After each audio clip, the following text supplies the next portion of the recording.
आप में से कई लोग होंगे जो इंस्टाग्राम, फेसबुक, व्हाट्सएप, तरह तरह के जो सोशल मीडिया प्लेटफॉर्म है उस पर उपस्थित होंगे और मैं भी उस पर उपस्थित था, लेकिन मुझे ये समझ में आया कि उसकी दुरुपयोग की संभावना ज़्यादा है और सदुपयोग की संभावना कम है।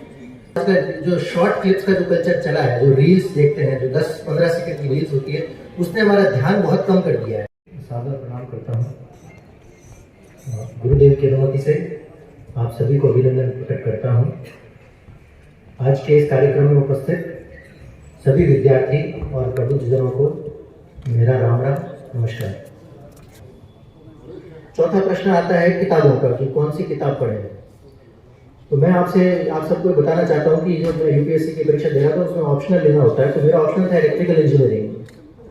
अब मेरे सामने भी स्वाभाविक प्रश्न था कि मैं कौन सी किताब पढ़ूँ, क्या करूँ।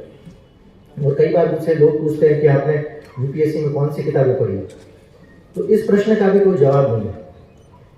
बात यह है कि आज इंटरनेट का ज़माना है और आप इंटरनेट पर एक बार सर्च कर लोगे तो आपको 100 टेस्टिमोनियल्स मिल जाएंगे जो लोग उससे सफलता प्राप्त कर चुके हैं। तो मैंने उन 100 को नहीं पढ़ा। मैंने अपने समाज के जो प्रकाश राजपुरोहित जी हैं, उनका एक ब्लॉग लिखा हुआ है इलेक्ट्रिकल इंजीनियरिंग के बारे में। मैं उनसे ना तो कभी मिला था, ना मैंने उनसे कभी बात करी थी, ना मेरा उनसे कभी संवाद हुआ था। लेकिन इंटरनेट की दुनिया ऐसी है कि उन्हीं का एक ब्लॉग लिखा हुआ, और मैं पूरे अपने जो 5 साल की तैयारी थी मेरी, 3 साल में सक्सेस नहीं हो पाया, 2 साल उससे पहले मैंने तैयारी शुरू करी थी, तो सिर्फ और सिर्फ उनके ब्लॉग पे जो लिखा था मैं उस पर बिल्कुल स्टिक था। यही मुझे करना है, यही किताबें पढ़नी है, इन्हीं तरीकों से उन्होंने सफलता पाई है, मुझे भी उसी तरीके से मिलेगी। तो आपको इस प्रश्न में नहीं जूझे रहना है कि कौन सी किताबें पढ़नी है।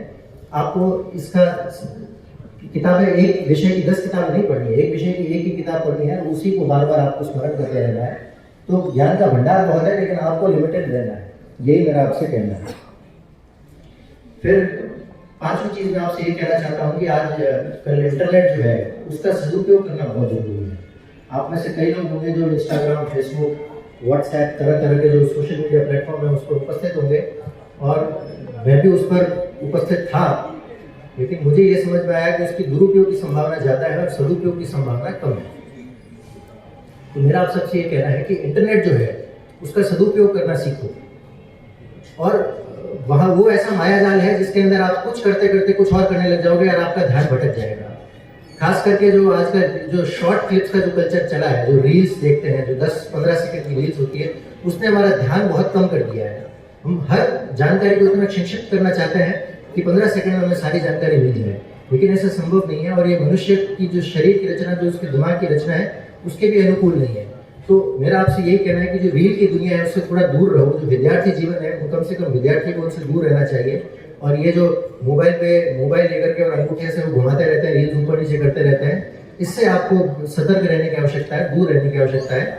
मैं किसी भी Instagram, social media, Facebook, WhatsApp मेरी मजबूरी है, लेकिन मैं किसी भी सोशल मीडिया प्लेटफॉर्म पर मौजूद नहीं हूँ। और ये निर्णय मैंने आज से काफ़ी साल पहले ले लिया था और इस निर्णय पर मैं अभी भी अडिग हूँ। आप में से काफ़ी लोग अगर मेरा कोई अकाउंट देख भी लोगे तो फेक होगा, मैं खुद मौजूद नहीं हूँ। एक यूट्यूब पर मैंने क्लिप जरूर डाली थी, जो मेरे दोस्त के कहने पर डाली थी, और चूंकि जो यूपीएससी का प्रीलिम्स का एग्जाम होता है वो मैंने 5 बार क्लियर किया था और काफ़ी अच्छे मार्जिन से क्लियर किया था। तो मुझे ऐसा लगता था कि मेरी इसमें एक्सपर्टीज है, तो उस पर एक मैंने 20 मिनट का वीडियो जरूर डाला है जो कि मेरा खुद का है। तो अगर किसी को यूपीएससी प्रीलिम्स के बारे में तैयारी करनी है तो उस 20 मिनट में मैंने सब कुछ बताया है कि मैंने कैसे तैयारी की है। और अंत में मैं आपसे कुछ दार्शनिक बात करना चाहूँगा, वो ये है कि हम जो सक्सेस है उसको एक मंजिल मान के चलते हैं कि ये हमारा गंतव्य है। ऐसा नहीं है। सफलता एक यात्रा है।